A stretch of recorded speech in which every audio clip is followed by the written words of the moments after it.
O'Neill, what are you doing here? I mean, I was here Tuesday. I thought Joseph retired, so I'm here today for the show. You moved it earlier. I'm here. I'm ready to go. I have to ask, and if not, you can just be honest, okay?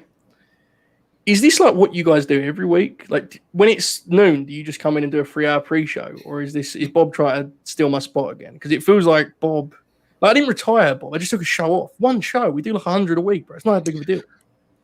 I guess I was confused at what was going on. I mean, I thought you weren't going to be here today. I'm surprised to see you at the moment. You being surprised, it surprises me. Very rare. You see him on screen. Like, you showed up and you're like, hey, we're doing the show, Jeremy. And I'm like, huh? I know you did the Tuesday show. I get that. I appreciate you coming in and watching Brock Lesnar matches with me. But you saw Joseph on screen when you arrived here, and you're still just like, well, we're doing the show, right? Yeah, I mean, I didn't know if that was like a live video of Joseph, or you just like threw one up from your archives that you had, and it's just, I'm going to be honest. I thought it was kind of weird that before we went on air, like Jeremy and I just sat here and spoke, and Bob just looked at us, and I didn't know. Like, I didn't know if he was going to stay the whole time, or like he appears to just want to stay here, Jeremy. I don't know. Yeah, he just hung around while we were doing our usual pre-show meeting. It was very strange. O'Neill, you can do. I know we're earlier today, but like you can do the corner 3 at 1. Do you actually have something planned for that? Yeah, we'll talk about the Euros. It'll be good. Corner kick. Get him off. And I said, psychosis. This one's for all the pals. And O'Neill starts to feed from the jaws of victory with the pop gun and the chubby cheese distraction. Hey, podcast, pure filth. Wins and losses don't mean shit. So what's Joseph Grinch as I do his bit? Distraction. Hey, roll up. 1, 2, 3. Hello, welcome everyone to The Distraction here on Fightful. It's 3 hours early, but we're here. Joseph, how are you? Wow. I knew we were running the intro, and I'd seen it, of course. But even still, it was pretty thrilled to actually have it on our program that we run here. I remember we started this show, Jeremy Lambert, and I did not think anyone was ever going to make a musical rendition for us. Did you? It's pretty cool, right? It's pretty awesome. No, it's fantastic. Kylo Voss, good pal of the show, Patreon member, just sent it to us. He's like, hey, I created this theme. And we were like, all right. I didn't know about it because I don't check the DMs on Patreon. You texted me and you're like, did you see this theme we got sent? I was like, no idea what you're talking about, Joseph. And I checked it and I listened to stuff like, this rules. I'm going to put a video to it, and this is going to be our intro every week. It's wild. It's wild. Now, look, I have to apologize. Jeremy's a great pro. He's very flexible in these things. But I've messed up the whole week. Everything's in tatters. Momentum halted. We're paying homage to Tony Khan by being preempted this week by my own plans. Time zone, everything's a mess. But we do have a new intro, so that kind of softens the blow. We're talking about wrestling today. And here's the thing, folks. I'm going to be positive today, right? Last few weeks, Jeremy. These non-Wednesday Dynamites have been brutal. This week, though, I'm going to close it out. This era. We've got another one maybe next week. One more. We're going to close things out in style. We're going to be positive today, Jeremy. I am anyway. We're going to be positive. Joseph, you want to start with some positivity? What were we talking about off air with O'Neill about a certain social company and their social media posting? What, the All Elite Fleet? Yeah. It's replica belts. Is it really? It's replica belts. We actually just had that conversation. They fucking rule. They rule so much. And they did it. The best thing is they did it alongside that announcement that like they're going to say next week's main event, right? So it was like, oh, maybe they're going to do, like a tournament. No, they're just, incredible scenes. Guys, we appreciate you joining us here early today on Thursday, 3 hours early. Send in your super chats like JJ. JJ sent in 2. It's like the same one, but I'll put them both up. JJ says, hello to my favorite big stars. Hope you're doing well. Is this NXT unbanned? Samoa Joe bring some life into the product. Love you both and thank you. And then the same thing. He just added a question mark to is NXT unbanned? Is NXT unbanned, Joseph? There's nothing that's banned anymore, Jeremy. I've told you I no longer watch real sports, so I watch every wrestling show now. No, look, I think it's worth. Monday's show broke me. because I just had a horrible time watching the Takeover. And it wasn't because it was a terrible show. It just was a dull show. Hey, man, they rebounded with that TV. Now, I think it's worth, and JJ set us up perfectly with that, I think it's worth talking about the long-term sustainability of Samoa Joe in that role. But as a one-off television episode, it was very, very good, right? So I don't know. I don't know if it should be banned, considering they probably had the best TV of their time on USA in some memory, right? I mean, I know they've had the big specials. They don't really count to me. This felt like an actual good episode of wrestling television. So yes, they're unbanned, I guess. I don't know. They're unbanned for this week anyway. I like the show. I really enjoyed the show this Tuesday. I did the post show with Carlos Toro, and there was definitely a different energy to NXT that has been missing for pretty much since, I don't know, for like years now. Like the energy just has not been there on this show. And I've said it in the past, like I felt hoodwinked when they moved to Tuesdays into thinking that it was a great show. And really it was the same show that it was on Wednesdays. It was just more people were kind of talking about it because they weren't going up against AEW. There was definitely a better energy to the show. Like we talked about the Takeover show, that show. That was kind of a miss. There was a good energy with Samoa Joe. He has that credibility and that it factor that just guys don't have. And so with him there, much better show. I'm with you. Is this sustainable? I don't know. We will see next week if they can kind of keep this upwards momentum. I know they're doing some good matches next week. Kyle O'Reilly, Kushida, Adam Cole's going to face somebody. So they got some good matches. Joe's going to continue to be there, but it's going to be tough to match the energy. And we've seen this from WWE, right? We've seen like, oh, we have a great show. We're building momentum. And then the following week, it's tough to do week-to-week television, right? Like you gotta maintain some positive energy here moving forward. It's hard. I think what you said is spot on about his credibility and such, but that's why it's a challenge, right? I don't think NXT is a brand that's going to be growing in terms of viewership dramatically anytime soon. But to the fan that's on the fence about the guys on the roster, Joe just feels so far above everyone else. So I saw a lot of comparisons to Austin as the sheriff, right, in those early 2000 Raw days. And obviously he's not Steve Austin, but in that setting, it's a good equivalent, I think. And it's a case of, Austin kind of became the main character of those shows. I don't think NXT wants their show to be sticky enough and kind of wacky enough that the GM assistant man is the main character. I also think it was very bold that they had Joe do something physical immediately, because then I don't know where you go. So here's the thing. I think we should probably get into a conversation about Joe, a broader one, because the news round is such that we forget. Since the last time we did a Thursday show, all of this has happened with Joe, right? I mean, literally, Sean got the first story. Boom, boom, boom. Everyone confirms it. He shows up on Tuesday. So we should probably talk about it in a broader sense. But as for what it means for NXT, they've got a great character on their TV show, which they needed because they don't have enough of them. And when I say character, I don't mean like, light underneath entertainment. I mean a genuine character you're interested to see what they're going to do. The problem is, as I just touched on, how do you sustain him as an interesting character without killing the guys that you're pushing as main eventers? I mean, he choked out Adam Cole like that, and Adam Cole is, he's a top guy there. So it's a challenge for sure. I mean, it's a challenge worth taking on because he adds to the show. But it was an immediate effect, definitely. I agree with you. The energy was like, wow, okay, they got something here. Whether it will work for a long time, we'll see. I like that they had Joe get physical on the first show.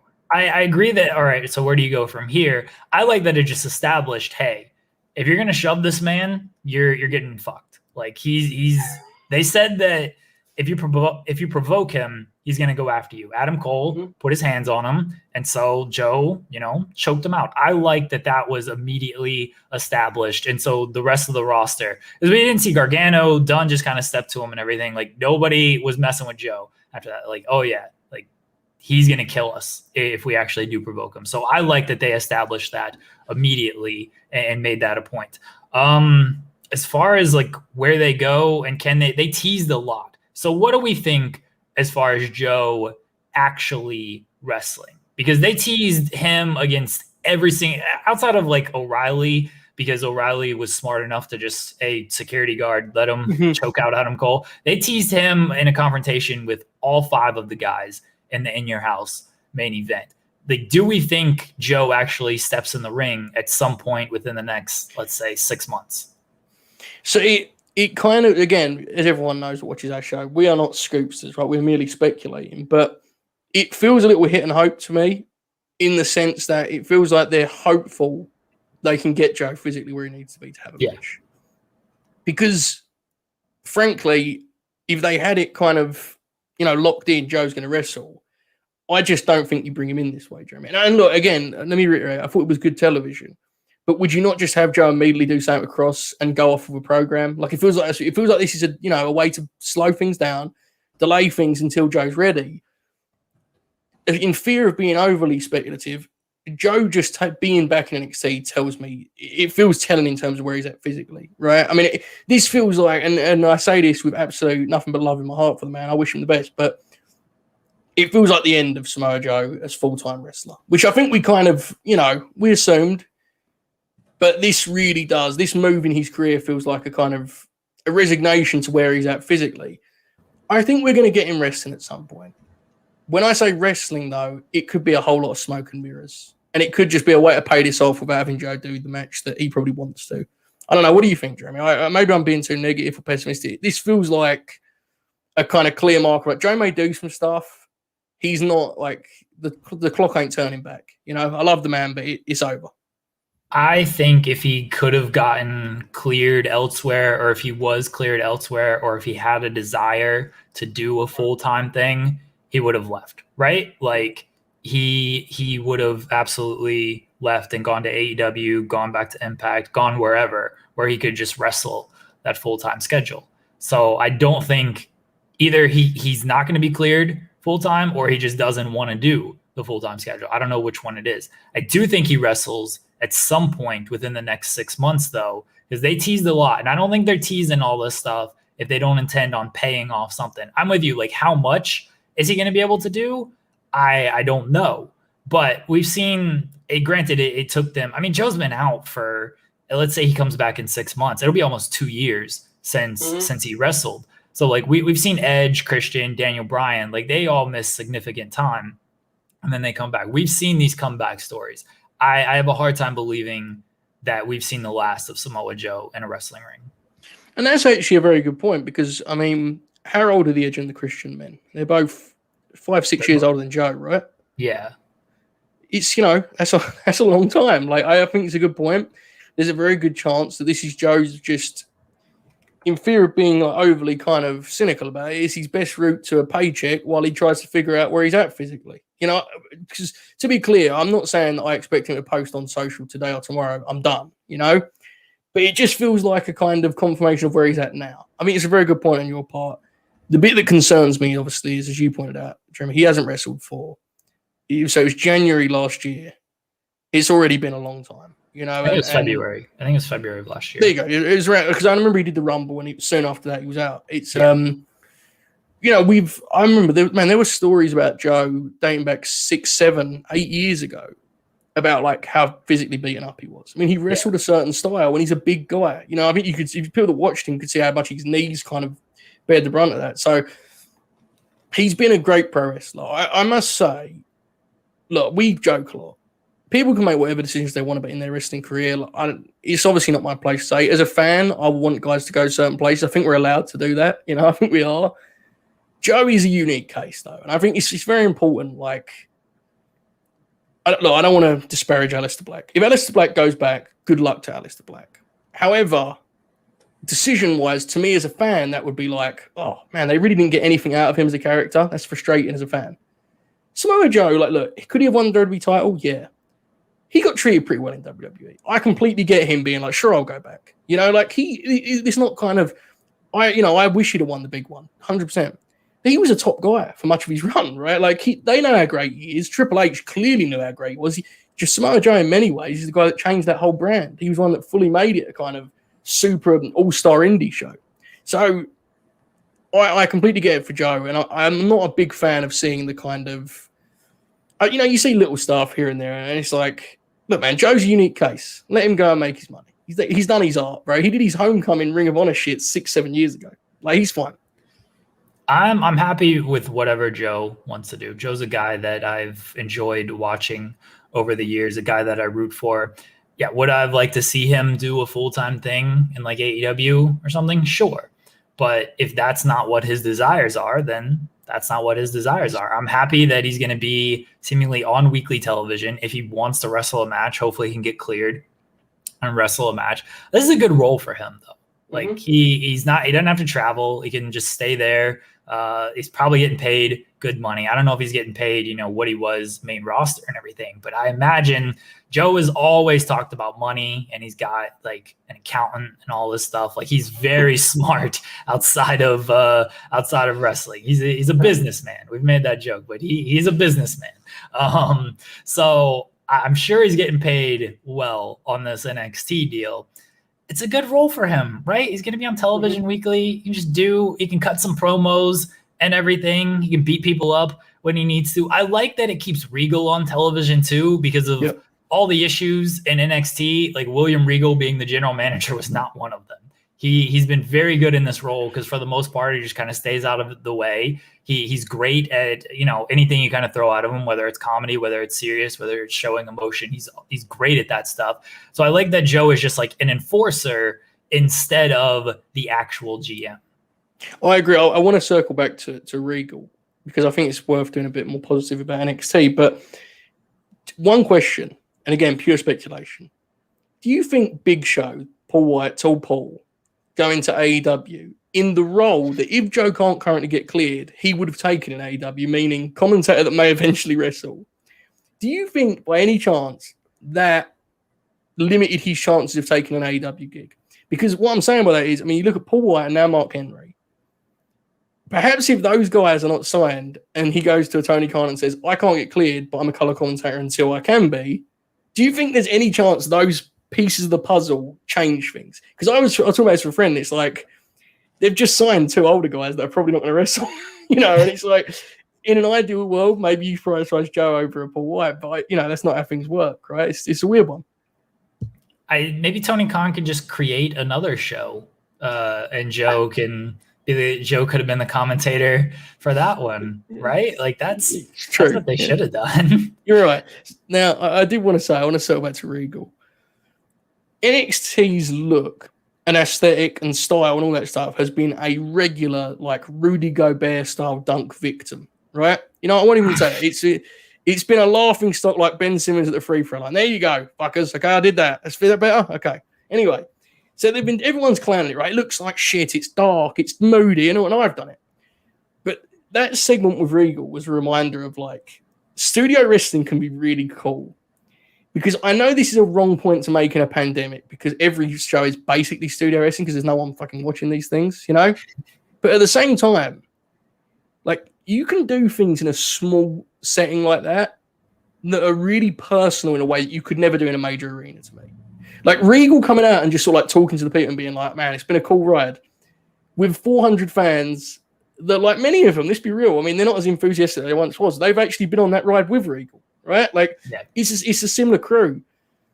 It was a reminder to me of what Full Sail now, where they do the PC. But that dynamic of wrestling center. Sorry. Joseph. That dynamic of a small setting that's permanent. It reminded me of how effective it can be in the sense you can create a very different kind of show. It can be a negative in the wrong person's hands, but man, you could do you couldn't do that in a major arena. There'd be people wanting it every turn. That felt like a genuinely personal, like authentic him talking to the people that have watched him do this job. It's a matter of NXT presenting their show in a way that does that more rather than trying to be as grand and bold as Raw and SmackDown in a smaller setting. So that did come to my mind, but that was a great segment, right? One of the year's best segments, I honestly think. The Regal, Joe, other guy stuff. Other guy. So, did you think he was a heel in that segment? He's a heel. Yeah, he's a heel. I just want to say, I want to make it clear. Jeremy and I thought he was a babyface, and we were right. We were not wrong, but they turned him heel after he got booed. Yes. Oh, 100%. This was the heel turn for Karrion Kross is coming out and interrupting Regal. Going into TakeOver, he was definitely the babyface. Yes, we will never be wrong on this. The information simply changed, and now we realize what is the new right. We will now be right again. So, I wanted to make it clear. But NXT was good, man. The one thing I will say is, and this is not me doing like in hindsight stuff, I said beforehand I had no clue why the Grizzled Young Vets Ciampa Fetcher match wasn't on TakeOver. And I was like, why? This feels like this would make the show a lot better. Fair to say that would have helped TakeOver, right? I mean, granted they needed a TV main event, but like, dude, that should have been on TakeOver. That match was tremendous. It definitely should have been on TakeOver. The problem is if you put that on TakeOver, then, I mean, look, they could have thrown anything on there as a TV main event, but you would think the match that gets bumped is Mercedes and Zaya. Like, that ain't a TV main event. You ain't closing that show with Tian Sha doing the Tongan death grip toss to Mercedes Martinez. So I think it should have been on TakeOver. It was certainly TakeOver worthy, but it served its purpose as the TV main event, though. And I'm looking forward. I assume the direction they're going is MSK against Ciampa and Thatcher. I'm looking forward to that. That's a great styles clash right there. I mean, I think Ciampa and Thatcher are a great team already. I think Thatcher's just like, he's a cool thing, right? I mean, and I understand he's not like a mainstream crossover guy, but he's a neat kind of bit of variety. When we say variety, we so often mean it in terms of characters, but like he's an actual stylistic one. I will say, though, that point you made, do you remember what the post-takeover episodes of NXT used to be, Jeremy? Because I used to review them. Do you remember these shows? It used to be the matches they would tape. Right. And they would just like splice highlights in. Yeah. Right, remember? Yeah. I was writing, as you know, Jeremy, I was writing about, the wrestling world in 2016 because I'm working on a project and I was writing about it. And I realized NXT, for all of the strengths that we talk about that were like wrestling based, right? Guys would cycle in and out. They did their 1 hour, all this good stuff. Dude, NXT benefited from not having any of the pressures of a normal wrestling promotion. No one knew their ratings because they were hidden on the network. They could put out the most like lackluster stuff and it'd be like, no one really talked about it on Twitter that week. That was the only difference, It's so interesting to me, the idea that like what you just said is 100% the reason they did what they did. They needed a TV main event. Back in the day, bro, they would have run Xia Li and Mercedes 8 minutes and then done a highlight package to end the show. Yeah. They were kind of insulated from any kind of objective criticism or metric because they were just in their own little bubble. They could just be a product. It's different. And I think it's important. I definitely think creatively they've lost their fastball in some ways. It's also, we always have to remind ourselves, man, they are playing with a different set of cards right now. Not just in terms of talent. The talent's very similar. The pressure and the expectations are a way different thing. It is very interesting, that kind of contrast. Well, they taped a women's tag team match before TakeOver, and then they just released it for free online. Mm-hmm. But yeah, beforehand, like years ago, that would have just been the post NXT show. They would have shown that match. They would have shown another match. They would have shown a bunch of highlights and some exclusive backstage interviews and stuff. And that would have been the fallout from the TakeOver episode. They definitely benefited from not having that pressure. It was such an easy watch back then because like it didn't matter. I think we've talked about it, but I used to just binge the shows. Like I would stack up 4 or 5 shows, watch them all during a weekend, and that was that. But yeah, now it's a different world where they're on USA Network. They have the lead in from Raw. Everyone's paying attention to the 600,000 people who want Karrion Kross as the champion, and it's different. It's definitely different, Joseph. The business has changed, though, is what people tell me and what I famously said on like our first show. Yeah, I was honestly, man. So I'm trying to schedule this show, Jeremy, and I'm making a mess of it, and I apologize to everyone. I do, but so I said, Jeremy, I was like, can we tape early and then run it at 3? Because then you guys can enjoy. So Jeremy's like, no, we need live. And I'm reading it, and I'm like, it makes sense to me. Like I'm cool either way. Jeremy's changing his day for me, but it did pop me, Jeremy, the thought of like when we first did our live show, when we did the trade deadline, it was like we were going into like space. It's like we're doing a live show. This could go any which way. Jeremy, now, I suggested a tape show. He was like, get out of here. Get that soft shit out of here, Joe. We're going live. I don't care if it's at noon, midnight, or anything in between. We're going live. I respect it. But there you go. That's the NXT talk. That was positive, right, Jeremy? That was positive. NXT officially unbanned? Is that where we're at? Unbanned. Take that, Paul. We're going to watch anyway. Do we want to do an NXT chant? Do we have Glass the band? No. NXT. Oh, that's NXT, horrible. They got to stop doing that. It's very annoying. I have another NXT. There we go. I have another victory lap take. Dude, LA Knight is good, man. That was a great segment. I will give him a lot of credit for that segment. I'm still like, not my cup of tea. I'm still not a fan of like his in-ring work. That finisher looks horrible. It's a garbage finisher, but like, he's always been a good talker, and that was a great segment. I liked also Cameron Grimes is stupid music. I love his music. It's not stupid. His music didn't hit when he came out. He just ran down and he's like, "Let me save this guy." Not a production man. Cue up my music. It was good. They actually like shot a good angle there where both guys really like lived it rather than just like, this is when the wrestler man runs out. And how many good saves do you see? It's just like, that you actually felt that one. The crowd did too. The people liked that program. I don't think they liked it when LA Knight won on Sunday. No. But there's at least like a sort of rivalry there. I mean, I don't know if Ted's going to be on TV anymore. Bless him. It's a good bump for his age and not bumping. Yeah, I mean, his music rules. So what are you going to do? He can always do the laugh. He's always got the laugh. Do you like the thing he does where, like, when he doesn't have a microphone and, like, the way they might show you can't even hear him laugh, he just puts his hands on his chest and puts his head back. It's like, I assume Ted is laughing now. You know, he just goes, it's like, there he is. Ted's laughing again. That was a great angle. That was a good show. I hope they follow up with it. Like, I hope they follow up with it with more good shows. I got to cover this show. It's the one show, at least right now, that, like, I actively have to cover. So I want it to be good. I don't want to dread Tuesday night where I'm like, oh, fuck, I just watched an hour of Power, and now I got to watch 2 hours of NXT. This is horrible. Yeah. This is god-awful. It's not. I don't think it's going to be anything groundbreaking.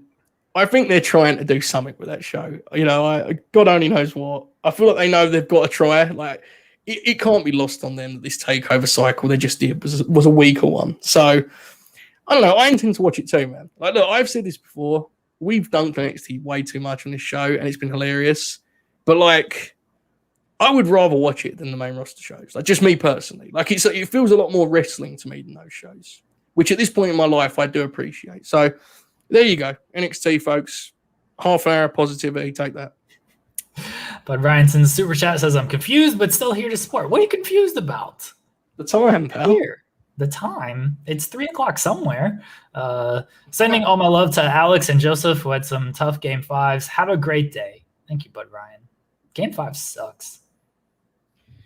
If we're doing that now, should we just do it now? Do you want to do it now? I mean, it's not going to be long. It's not going to be long. I should have an announcement to make. Is this going to be like the transition from this into our Hell in a Cell preview? Yeah, that's what it's going to be.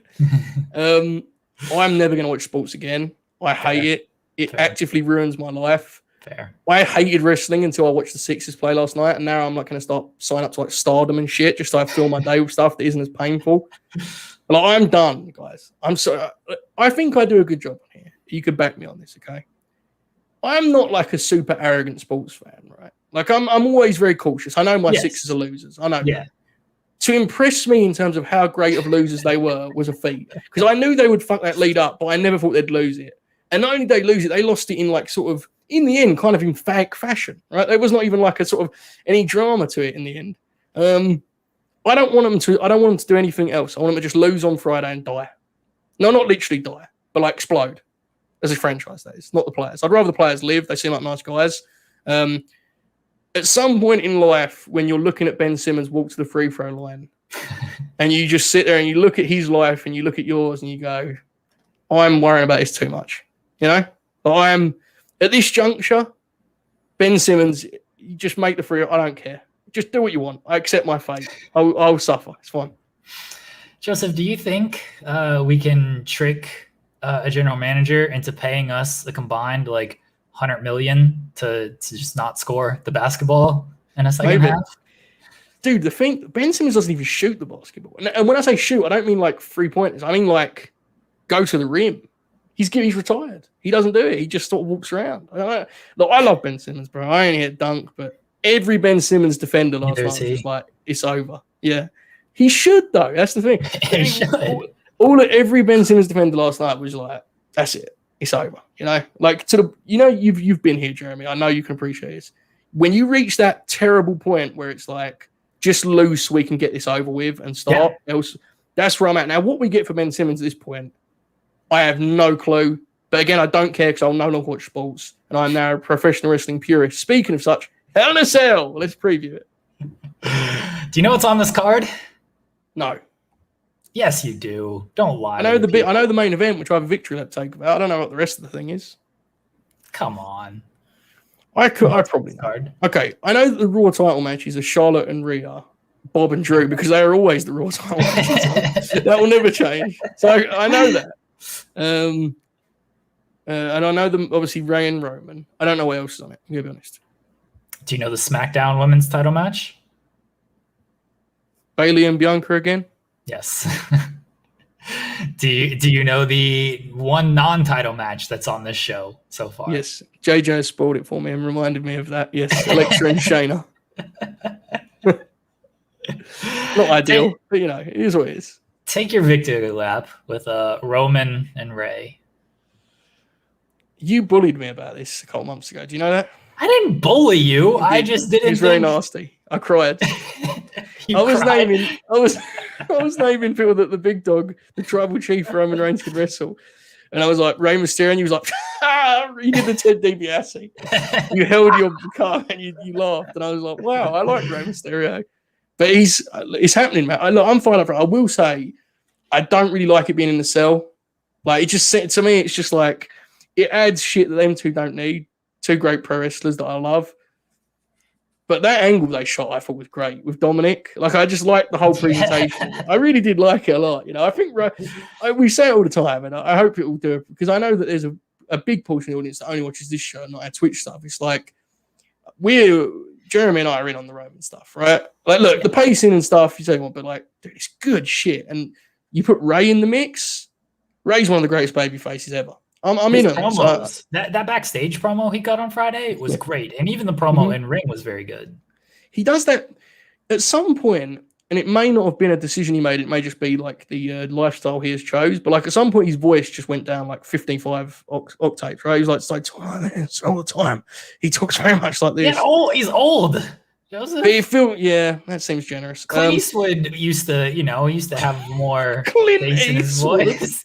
Then he got very raspy because he got old. I feel like you're being generous. But okay, yeah.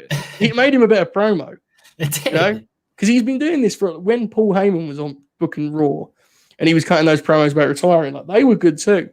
Ray's he's one of them guys that, like, we do this all the time because we're all losers and we pretend every wrestler's great, but like, appreciate Rey Mysterio, like one of the most significant, influential, groundbreaking, brilliant professional wrestlers to ever live. He's probably better than your fave. Seriously, he is a titan of the game. Appreciate him because he's still doing it, man. Like, I think he's still great. Will this match reach its ceiling? I don't think so because I don't think that's what they're going to try and do. I think they're going to try and have Roman really, emphatically beat him. But like, I'm cool with that. Just let me see it. I want to see it. Like, I watched the Usos match they did with those guys, and I thought it was great. It was just great to watch Ray with guys that good to me. Like, I enjoy it. I've said it before. I don't get emotionally invested in this stuff anymore because it hurts me. Like, it's very similar to the Sixers thing. I don't want to do that. It's wrestling. Just watching it as like, here are great wrestlers wrestling. Ray is still one of my favorites in that regard. Like, I loved it. I'll happily do it with Roman. It's going to be tremendous. I think it'll be a great match. I'm worried that it gets a little too long and melodramatic because the last Roman Hell in a Cell match, that thing felt like it took forever, just unnecessarily so. And I worry it's going to kind of be the same thing like this. I also worry that like the finish is going to be similar to what we've had before of like Roman's just going to beat the shit out of him and like Dom's going to come in and like throw in a towel or something. So I hope that it doesn't need to go too long, right? Like Ray ain't winning this thing. We all know Ray's not winning this thing. You can get the virtual pop for a near fall or something, but Ray's not winning. So you don't need to overextend this to like a 20-minute match where Roman is just going to like keep talking and stuff. It's a mixed messages deal where I think Roman's recent length of title match, I agree, is too long for Ray. I actually think they could do a 15-minute match and be fine. But I will say I do think Roman has toned down the talking a little bit. So I'm optimistic that won't be too much problem, but I agree with your point, Jeremy. The Hell in a Cell, it was a factor, right? Last time it was a little much. But the Cesaro match and the Bryan match, which are the last two kind of big title matches I remember him having, I didn't think the talking was as... I mean, he did trash talk, but it felt more kind of within the match's pattern rather than like, let's stop and do dialogue, which look, I want to be fair. I mean, the first time they did it with Jey Uso, I thought it was great because it was different to me. Went to the well a few times too many for me, but like, I'm confident. At the end of the day, wrestling's very simple. And here you have, probably the top heel in the industry against one of the greatest babyfaces in the industry's history. Like, we should be in safe hands, are we right? This can't really suck, can it? Does Dominic take a stupid bump in this match? And maybe they gimmick the bump. They probably should. But does Dominic take a stupid bump in this match? I feel like maybe I'm being an idiot. I am, but I feel like there's a chance there's no shenanigans. Is this outrageous? I feel like the sell, like you just did that deal with Dominic, because you're not going to continue this feud, right? Like it's a bridge, isn't it? Really, you got to get Roman for another pay-per-view. Yeah, but like, what are you doing with Roman at Money in the Bank, though? I mean, that's first pay-per-view back with fans and everything. Like, fans pop for Roman and Ray in front of an actual live crowd and everything. So my guess would be it will be a triple threat with Cesaro and Seth, because I think they want to get to Seth and Roman in the end. It's very strange that Cesaro and Seth, at least not yet. Maybe it gets added tomorrow night, but it's very strange that that's not on this card, and that's not the Hell in a Cell match, since that's been a feud that's actually been around since before Mania. And it's just like, oh yeah, we're gonna do Roman and Ray in Hell in a Cell. Like you said, like, it's unnecessary. Like, this has been a feud that's been going on for just a couple of weeks now. It doesn't, but that's the theme of the pay-per-view, right? You got to have a Hell in a Cell match, which has been the issue with this thing. I don't know. I don't know if that's the Money in the Bank direction. I'm not really sure, because I didn't think Rey Mysterio was going to be the direction for Roman Reigns. So the fact that they did this now, like, I don't know what the direction is for Roman with Money in the Bank, especially if you're going Cena at SummerSlam. Yeah. So, like, if you're going to do Cesaro, Roman, and Seth at Money in the Bank, and then you're doing a Cena, then you're going back to Seth. I think you would go Cesaro and Seth at the next one, Cena at SummerSlam, and then at SummerSlam you do the stipulation blow off to Seth and Cesaro. And my guess, you're going Seth and Cesaro all the way to SummerSlam. I mean, we both know, like, they've done far more. More. Like, I'm not saying I would do this. Right. I feel like they've always intended for Seth to be a big match for Roman. So, like, I'm seeing some sort of Cesaro write-off where you sort of soften Seth's heel. I don't know. So I don't watch the television, right? So I haven't actually seen the segments.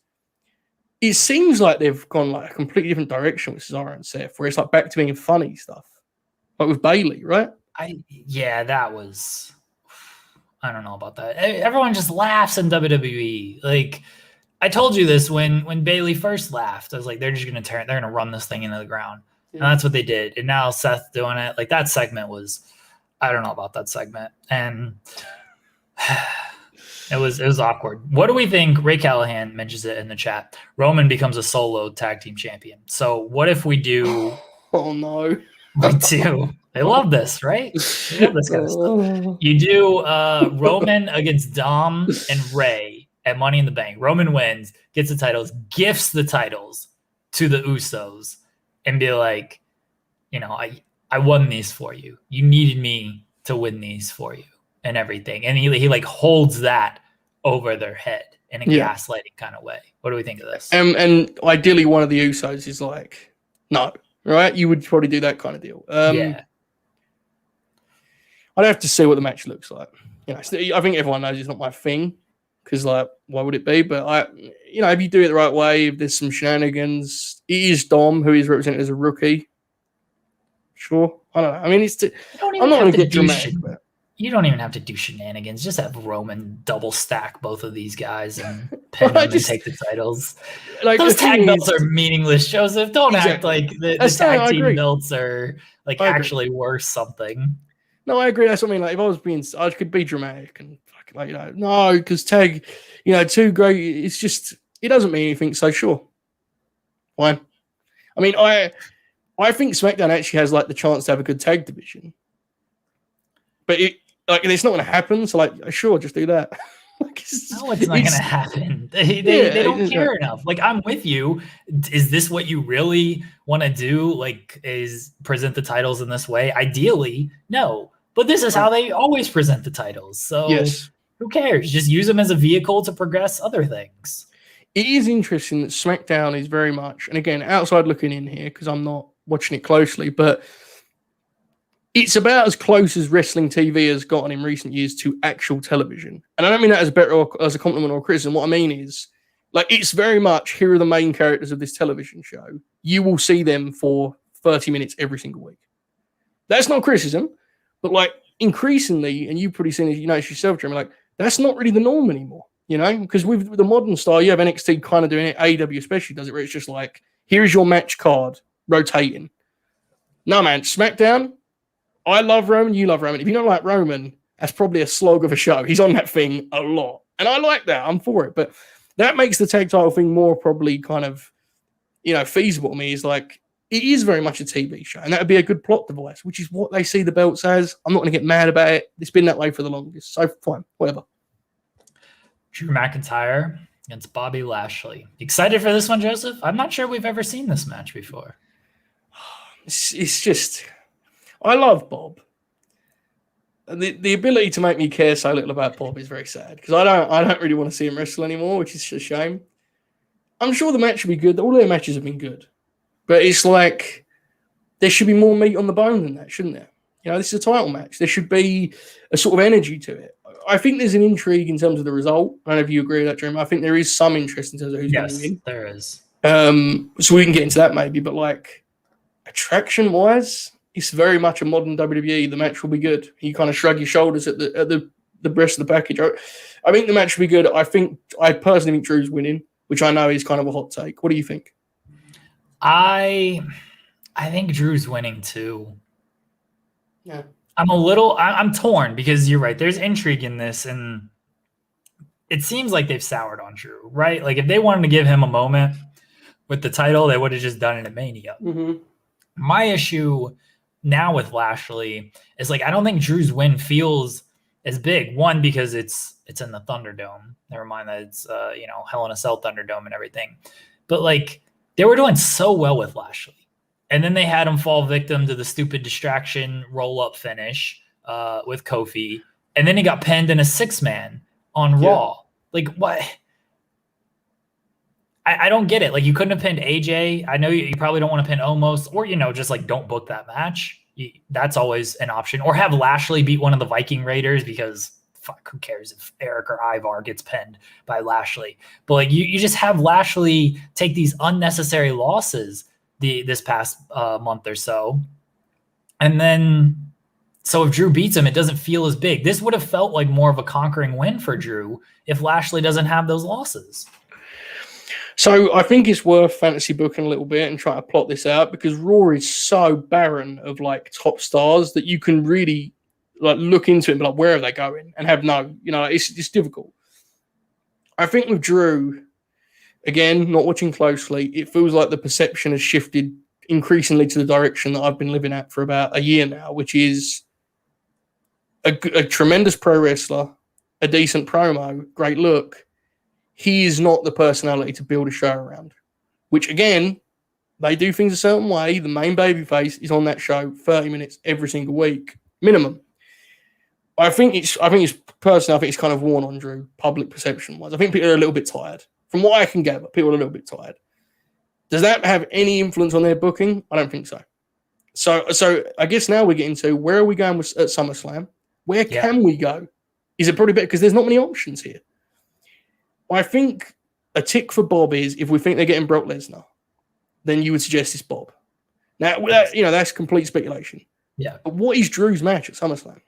See, that's the thing. Like Drew, you could still do the Brock Lesnar thing. Like Brock hasn't been seen since Drew beat him. So here comes Brock back to get his rematch or whatever. Like you can do that story. Like Brock seems to be the best option for both men. Yeah. We take Brock off of the table, and like you just look at the Raw roster, and it's like, I don't know, unless you're doing like a Money in the Bank cash in. Cesaro's an interesting. Cesaro, I think Damian Priest is someone to look out for because they've kept him off of television since WrestleMania Backlash. And usually when they keep a guy off of television, it's because they don't know what to do with him. And so they just don't want to beat him. And so then they bring him back and put him right into a big title program. That's typically what they end up doing when they keep guys off television. So I think Priest is a guy that could potentially face Lashley at SummerSlam. See, Ray says it here, and he's probably nailed it. They're probably, if they get Brock, they're probably going to insert him into a triple threat because they have that mentality of more the merrier, right? It's a bigger match now. We've got 3 megastars. I think to you and our brand goes, oh man, give me Bob and Brock one-on-one. Give me a sprint. Yeah. But I know I get it. I wouldn't go be complaining about it. It would be fine. I mean, I just see them do a triple threat with Braun, which was tremendous. And like, bless Braun. We wish him all the best, but he is not Brock Lesnar. Hot take. Somewhere Bob O'Neill just raised his hat to me. What did they bring back Braun? Look, it wouldn't surprise me. It really wouldn't. Rory's I don't want to say it's an interesting show to talk about because it isn't, but it's like it's such a strange show with so few like major players.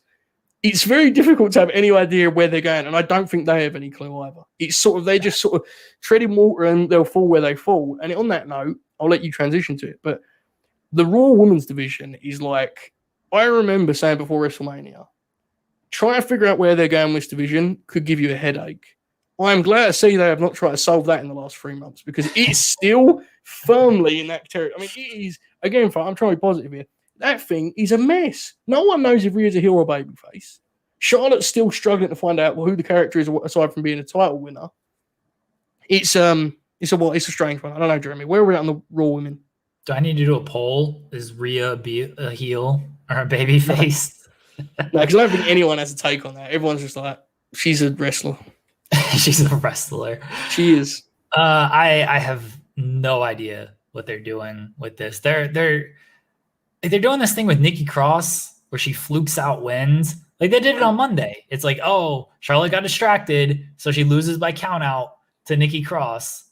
And it's like, why? Why are you having your challenger on Sunday look stupid by being distracted by Rhea Ripley? Like they do this all the time. Like I just talked about with Lashley. Like stop beating your champions and challengers like this. Right. Like don't do it. Like actually give them. They love to use the word momentum. Like actually give them some momentum with this stuff. But they just don't. And so like I have no real interest in this Charlotte and Rhea match, which is a shame because it was a great match last year at WrestleMania, and the story is very obvious for this match. Right? Yeah. Like it seems very obvious of, hey, Rhea was overwhelmed by the moment last year.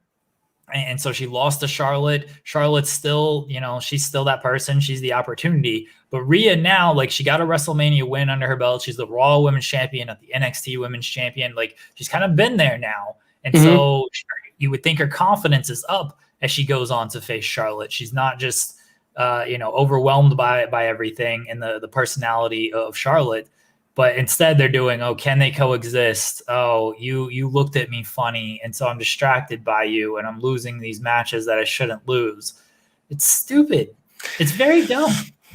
So now we have to do some dastardly things here.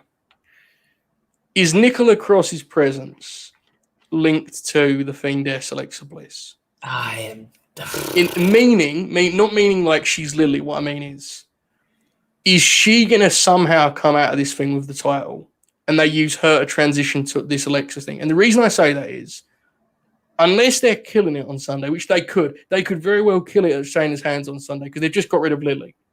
But unless they're doing that, they clearly have some sort of like, they want to do stuff with this character, right? And look, again, everyone knows where I stand on it. I hate it. It makes me feel ill. I've got actively angry about it to an embarrassing degree.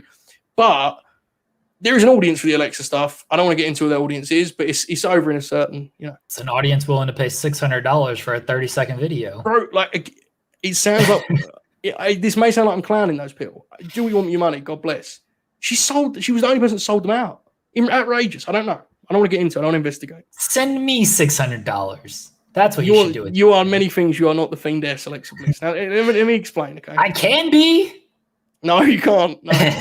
Now, here's the thing, okay?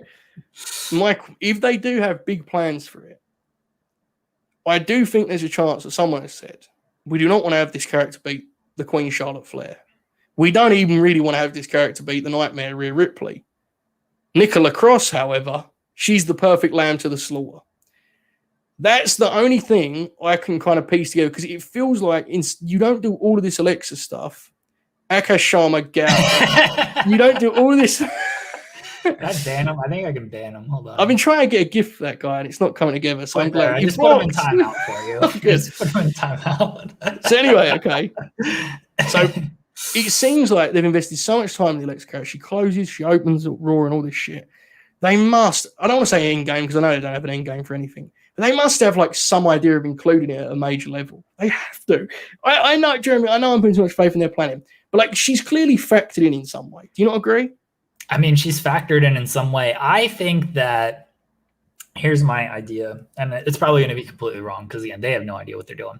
I think we get a Fiend return this Sunday to do something with Alexa because this is the last pay-per-view in the Thunderdome.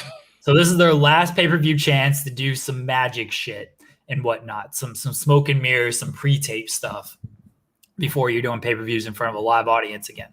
So I think we get a Fiend return on Sunday to do whatever he's going to do with Alexa. I have no idea where they're going with any of this. They probably have no idea where they're going. But I think we get some sort of shenanigans because I don't know what this Alexa Bliss Shayna Baszler match is going to be. I didn't even know it was going to be a match. I just thought it was going to be like some confrontation or something. And maybe that's still what it's going to be. I think Shayna's going to look foolish when, you know, she tries to do her striking and Alexa is Anderson Silva all over the place and bobbing and weaving and whatnot. But I think they're going to do some dumb shit in this match. And I think the Fiend's going to be involved. It feels like one of two things. You know, Fiend aside for a minute. It feels like either the last cinematic match.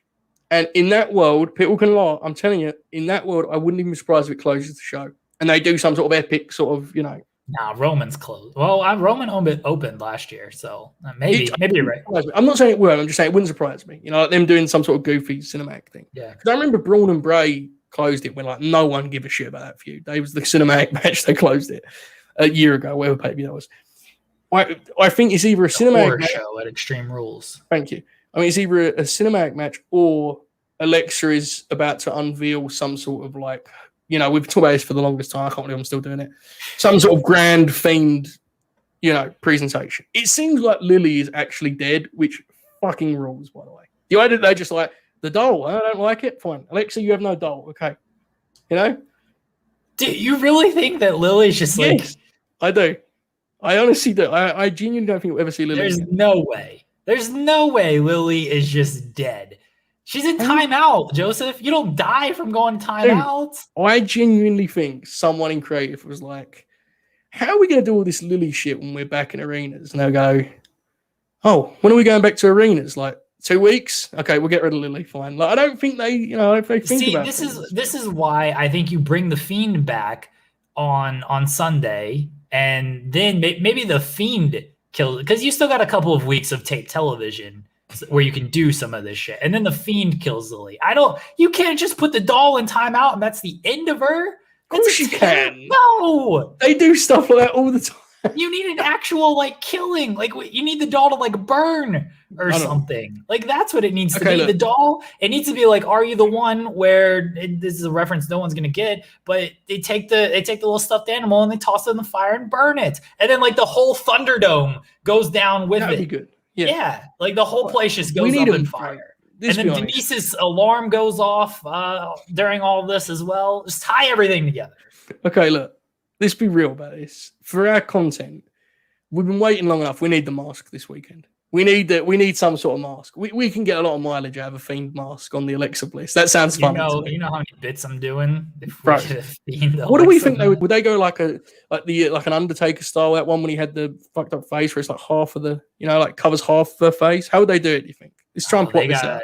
Yeah, it's gotta be something extravagant. That Fiend mask is like super super extravagant. Dude, Like, you got to do dude, something like that. So, we're moving on after this, I promise. But you just told me that you have to do these, like, you have to finish the arcs. Yeah. Never ever forget when that poor dude, that's a good point. AP's correct. Kofi is probably next for Bob. I don't know if he's a SummerSlam match, but that is a good point. That does seem like they're setting up. Good call. Now, what was we talking about? Yes. Never forget when the poor guy designed that mask where it was all burned. And then at WrestleMania, he just was unburned in like a sort of mythical. And that was purely just to be like, we got the toy. We can make the toy now. He did it. He wore it once. We can make the toy. That was like me when I taped my face and I just took the tape off and like, just never see it again. It's great. I honestly think I'm God, I can't believe we still talk about this shit. I really tried to stop, but I'm in a better place. Like I want to get this. It's like the Sixers. I want to tackle these things that are hanging deep in my mind, you know. And it's like I don't like to dunk on it because there's an audience for it. It's wrestling, right? All of this stuff is dumb, right, Jeremy? Like the stuff that you and I think is the most pure, beautiful wrestling is still dumb. It's fake fighting. I feel like there's levels to that, but you know, there's levels to it. But it's dumb. So I don't like dunking on it. But it's just, I just think it goes under the radar just quite how bonkers it all is in a way that sounds hilarious because everyone agrees it's insane. But it's like, think about what I just said. He came back burned and then just unburned himself. And no one even batted an eyelid because by the time WrestleMania was finished, that was like the fifth least crazy thing that Bray did. I don't know, man. Bray has literally just had his gimmick taken and given to someone that he invited in his own universe, and no one even talks about it. I don't know what's going on. That's what I'm saying. They don't either. They have no idea. My point is, if people still give a shit, they would realize how funny some of this stuff is because it is very funny. It's the best thing on WWE television. I don't watch it, but it's fantastic. People are like, oh, Paul Heyman and Roman are just pulling faces and nothing happens. Shit happens in this feud. Is it doesn't, good? though. It doesn't happen. Alexa just like set fire off for like 3 months. I swear, bro. That's fun. Listen, I just make that cameo money for 20-second videos and like I salute that. That's some Kevin Nash shit. All hell. Taxel says you need a Rowan spider moment. Yeah, they just stomped on the spider and it's like, all right, it's dead now. Cool. Like you gotta do something. It can't just be you're in timeout. The Fiend is going to return on Sunday, and he's going to have the doll. This is how it's going to play. He's going to have the doll in his possession, Joseph, and that's going to cause Alexa to lose by roll-up the same way the Fiend, they're going to do distraction roll-up. They love it. The same way the Fiend lost at WrestleMania. I guess he at least got hit with one RKO. I don't know what Shayna's finisher is because she's like never hit it. It's just she's always getting pinned. So she's going to lose by roll-up because the Fiend has the doll. And then the next night on Raw, he's going to set the doll on fire, and the whole Thunderdome is going to go on fire. I know they got still weeks of television left after this. For it. They're going to tape the shows, I don't know, from a parking lot or something. What about the Capitol Wrestling Center?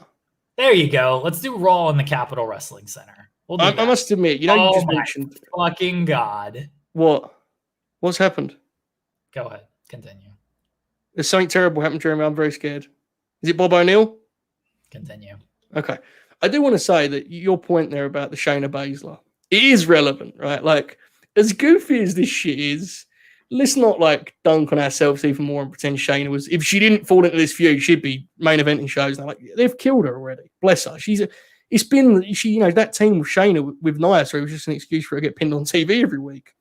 But you seem distracted by something that seems very scary, so I don't want to talk about wrestling anymore. I'm worried. No. Anything else? Bianca and Bayley. That's like the one match we didn't really touch on. I hope that they can. The last match I thought was very, very good. I hope they build on it, a little bit of an extension to it, and they'll probably have I don't want to say a classic on their hands that puts a lot of pressure on them, but they should have a great match, right? They really should. I don't know what's next for Bianca, and I hope that they're not so worried about it they extend the feud too far. But I haven't watched any angles, so I'm still excited for the match, which is probably a plus. Sasha's coming back when crowds return. No, Mandalorian. Mandalorian's just open. Sasha's coming back, so I figure they'll just run back Sasha and Bianca, which is fine. Like, man. Great match WrestleMania. I think they just run that back at SummerSlam. Honestly, I don't know where Bayley goes. Maybe Bayley gets Money in the Bank, but she doesn't really need it. They'll have no clue what to do with Bayley after this feud because they had no clue what to do with Bayley after she lost the title. Maybe she could feud with Lily. Joseph, I'm scared. Okay. Oh no. History pilot. Bang! Oh God, why do we do this to ourselves? Look at his shoulders just bobbing up and down as he chuckles. Wow. Bob, how are you? He's muted. His mic is muted. He's muted. He's fucking His mic is gimmick off. He took his gimmick off like Kane at the Crown Jewel event. Try it out. Try again. Here we go. Retake. Reshoot. History pilot. Bang! Yeah, we'll edit that out. We're fine. We're live, pal. I don't think it sounds very good either. Probably shouldn't wear this. It looks really tight, sound bro. normal. You sound normal. It doesn't look comfortable. It looks very tight on your head. Yeah, no, it's bad. But you guys were talking about the Fiend. I had to bust it out. It looked like it was pulling your head so tight. Your hair was all like pushing up. It was No, it doesn't fit right, but that also might just be my head size. maybe. Yeah, you do have a large head, O'Neal. What's up, guys? I don't know. You're here to talk about nothing, from what I understand. No, I have a couple things about the soccer. So, all right, let's play the intro again, and then we'll start the clock. History pilot. Bang! yeah. So Euro's been pretty good so far. Joseph, I don't know that you've been following. You've been offline for a few days. Denmark looks good right now. They scored a goal earlier when we were doing our nonsense. I missed it. So that was unfortunate, but they look good. Italy's looked very good. France looks good. Hang on, no, stop. I know, Bob, listen, we're friends. You are not running through the whole lineup of teams just being like, they look good, they don't look good. You've got to do something with some colour. I let you do some crazy shit on the show. I let you just stand there with your action figures. I've just sat quietly. You cannot do that, Bob. I'm sorry. I'm breaking down the field, man. Okay, just pick out the highlights at least. Haven't watched England yet. They are my pick to win. I'm sure that'll go well. But yeah, kind of switching gears here. There's been a lot of talk about babyface and heels on this show, and can I just share a point real quick with regards to that? Go ahead, Bob. So we no longer live in a world of black and white. Rather, the canvas has become a landscape of muted grays where good is indistinguishable from evil and renegades receive a hero's embrace. So you got to keep that in mind when you're talking about, is Karrion Kross a babyface or heel? Is, Rhea Ripley a babyface or heel? It's not, there's shades of gray, Yeah. So who would you say, because I feel like they're not renegades that receive it. I mean, I watched TakeOver closely. I feel like Karrion Kross did not receive a hero's embrace on Sunday. Who's a good example? Yeah, no, that it does kind of fall apart when you get to that point. But you just go with it. It's fine, Okay. Good. And then, you talked about Braun Strowman is not Brock Lesnar. That's correct. I appreciated that. They are very different. What do we got? A minute left. Well, that was the whole point on that. Okay. Well, no, I mean, I don't. What else do you want me to say about that? They are not the same. I have a question for you, Bob. You're wearing a Revival shirt. Yes. The artist formerly known as Revival, FTR now. How many walls did you punch a hole through when you realized they are not on the 50-person poster for the New York City event that AEW is running? How upset were you about that? It was a little strange. I would include them. You got I didn't memorize the poster, but you got a lot of people on there. Big Show's on there, and he doesn't even wrestle. He may by then though. I mean, That's they'd have also by then they'd have signed the American Dragon, Bryan Danielson. They'd have signed Samoa Joe's still going there, I think, right, Jeremy? That's happening. The poster will get changed again. Maybe they'll go on there. I do have a question for you, Bob. You're the football expert here, a correspondent. It seems a little bit odd that you've watched every team in the tournament but the one that you're picking to win it. Is that a thing you usually do? Or well, no. Here's the thing about that is they played. I think their first game was Sunday at 8 a.m. my time, and I mean, I'm not going to get up and I watch the games during the weekdays because I'm at work and I need something to watch. But I'm not going to get up on the weekends at 8 a.m. and watch. What do you think of the quality? That was the worst segment we've ever done. I think, to be honest, that was one of his best ones. And that doesn't mean it was good. I just think it was one of his. It could have been if I'd have just let him roll that dice that he was going on. It would have been something else. And England, I haven't seen them. Finland, they look pretty good. Well, Denmark, they were okay. He was just going through the whole lineup. It was incredible. But that was the Bob O'Neill. Do we play the outro? Do we do it as an outro too? Do we go Bob O'Neill corner 3? Do you do that or not? His three-pointer, bang! Much better. It puts a cap on, and then we can all, because I feel like people scan their YouTube videos and like, they see the previews, like there's the Bob intro, there's the outro. Ferris outside said, I wanted to talk football. That's all we had. Listen, he may have said a few more teams look pretty good. There was not much nuance on coming there, unfortunately. I like that he was just going to run down the whole list. Yeah, they're good. They're not good. They're good. Do you think he would have said any of them wasn't good? Because I got the sense he was just going to go pretty good. I don't know. I don't know what he was going to do. That's the beauty of the corner 3. He tells it. I have no idea what we're doing. Like, it's like, okay, Bob. Like it will be what it will be. Cliff said, I still don't get this bit, nor do I.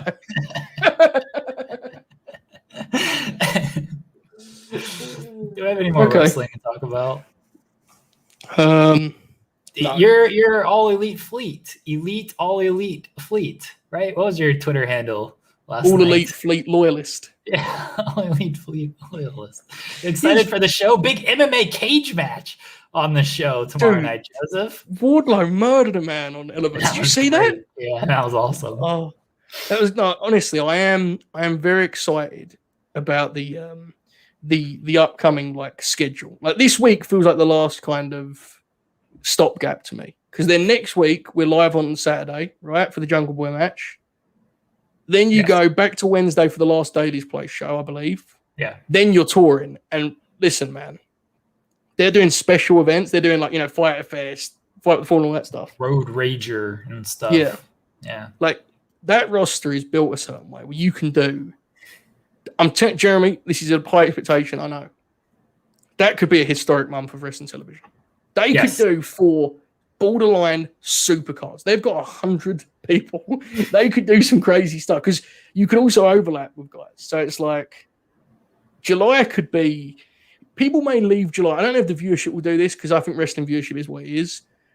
People may leave July thinking about AEW in a different way. I really believe it could be something spectacular. I hope so anyway. I definitely think when they start touring again, which starts in July, like they're going to come out. They clearly have plans to come out like really strong by doing just 4 straight specials, right? Like they're going to come out and they're going to hit big matches and they're going to blow off some feuds. Look, the AEW TV was great before the pandemic started, and they were about to do big stuff with big debuts. They were about to do blood and guts and everything. I think the crowds are going to be very hot. They always are with AEW. I'm with you. I think you're going to come out of July looking at that AEW television and be like, this is some peak wrestling stuff right here. They've added so much talent, right? Yes. I mean, I know I'm the guy that would say this. Obviously, I'm biased, but like my mind keeps going back to that Eddie Kingston Double or Nothing reaction. It's like, look, he's obviously an outlier. Not everyone's going to get received that way. He's never done a touring Dynamite. I mean, some of these guys are going to be received in a way that we can't. And guys that were even there, like a Moxley when he's back, people just be so happy to see him again. It's going to be special.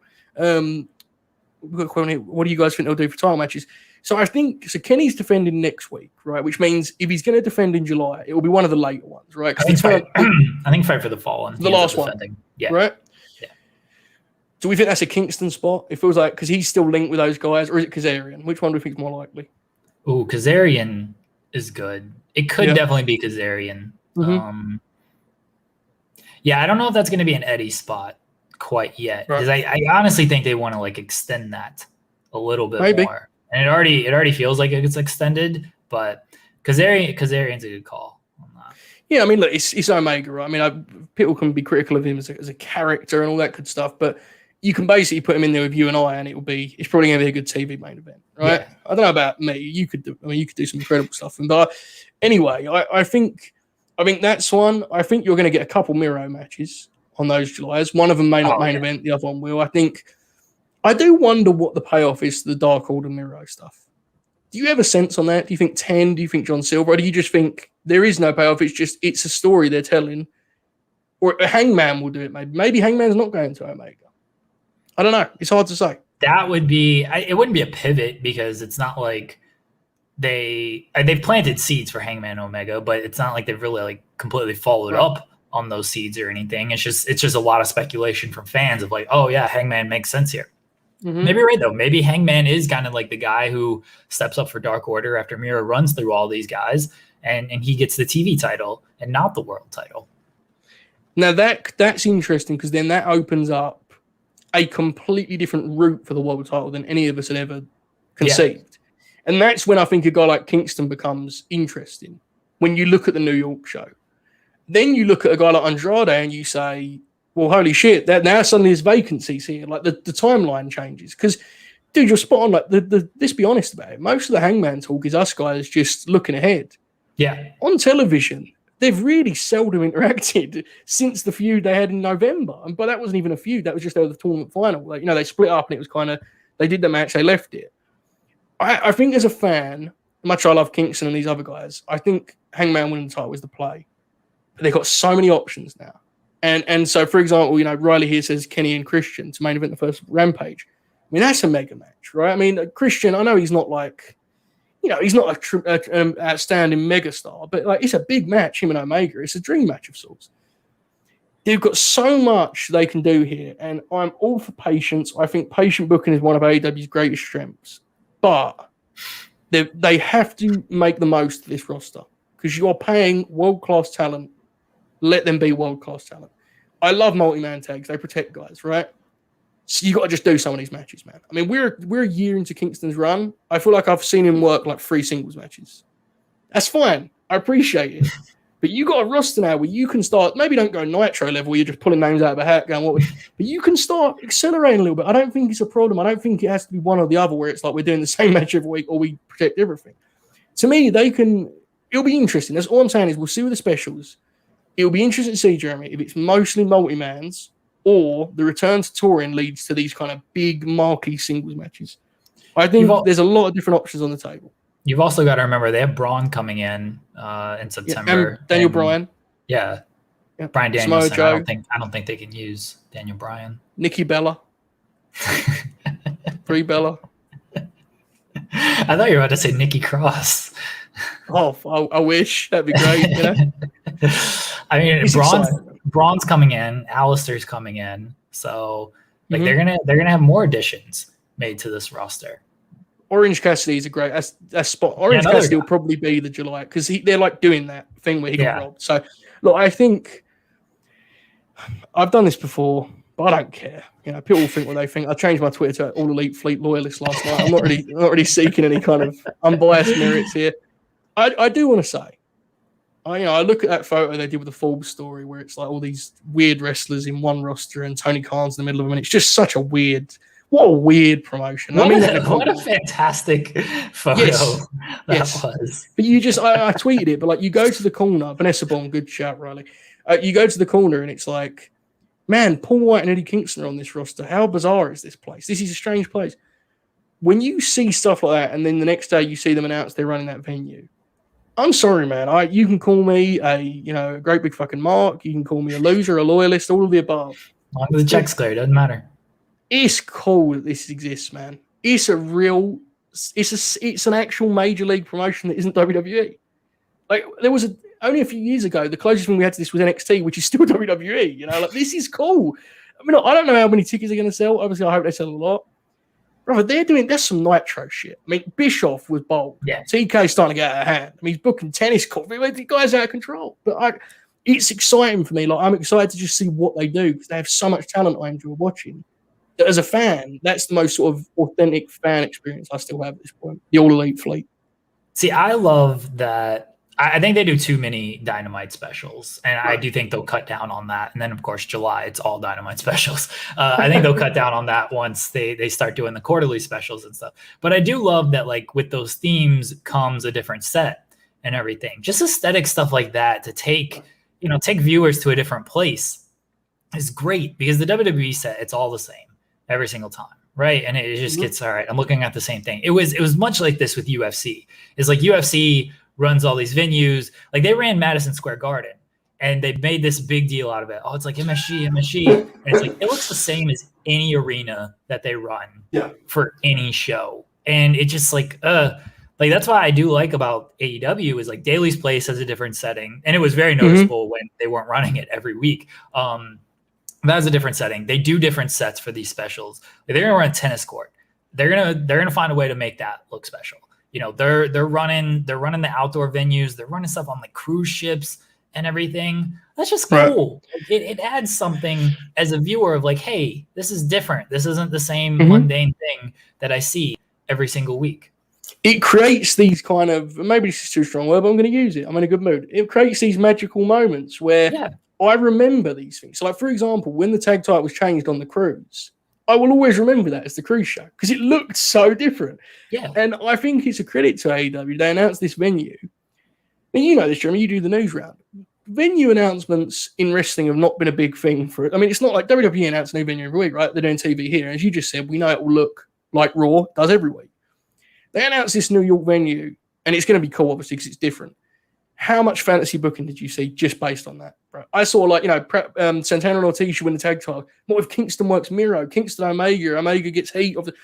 And it's like, that's the beauty of giving, as you just said, giving the different settings and identity and allowing them to be themselves. It creates us as fans going, imagine Eddie Kingston coming out in that venue. Imagine Santana and Ortiz. Imagine... You know, and another one which makes us all, I think, kind of, you know, grimace a bit because it's a horrible football. Like the Rochester show, that will have it. You will never forget that show. When they go to Rochester, it will be a moment, right? When the Dark Order come out, because those shows, each show it has that identity of where it is and what that means for the roster. Who's, you know, related to that, you know, that setting? What have they done there?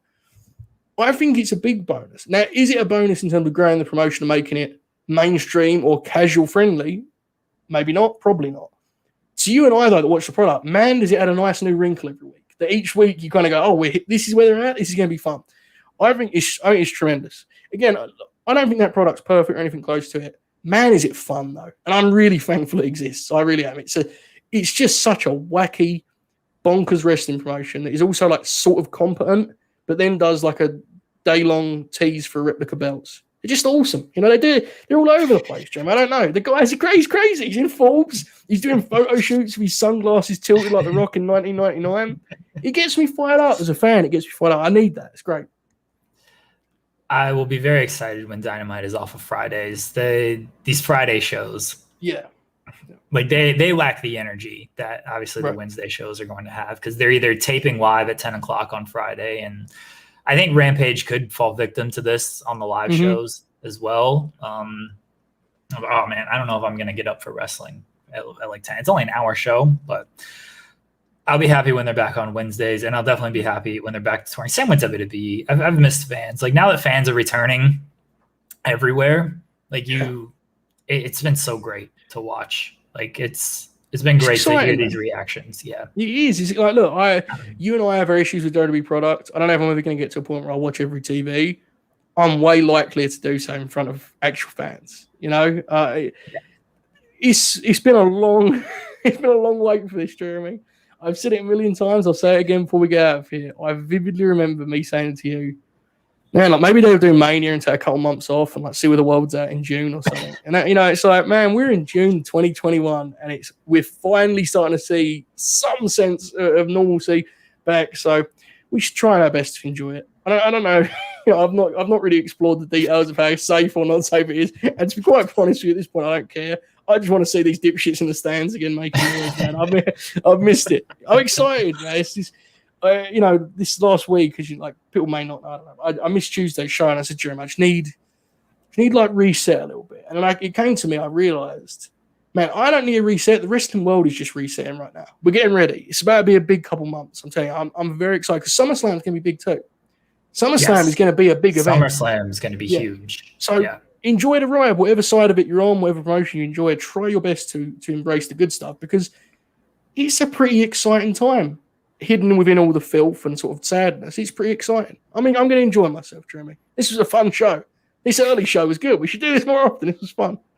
All right, everybody. We're going to wrap up here. No Twitch show, at least not immediately. Will I do something at like 4:30, 5 o'clock? I don't know. We'll see how I'm feeling. It's been a long week. Last night was a long night, but we'll see. We'll see if I decide to get on Twitch and do something. Joseph has an actual life of stuff that he doesn't want to do but has to do.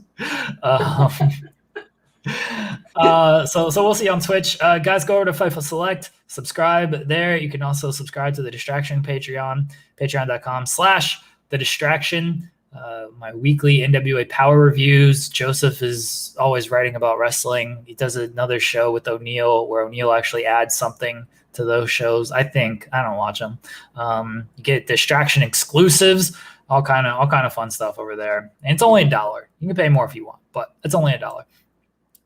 Twitch.tv/Fightful Gaming. We will have, even if I don't stream something later on, we will have the Impact watch along tonight. It is Joel Pearl, Steven Jensen. I don't know who their third person is.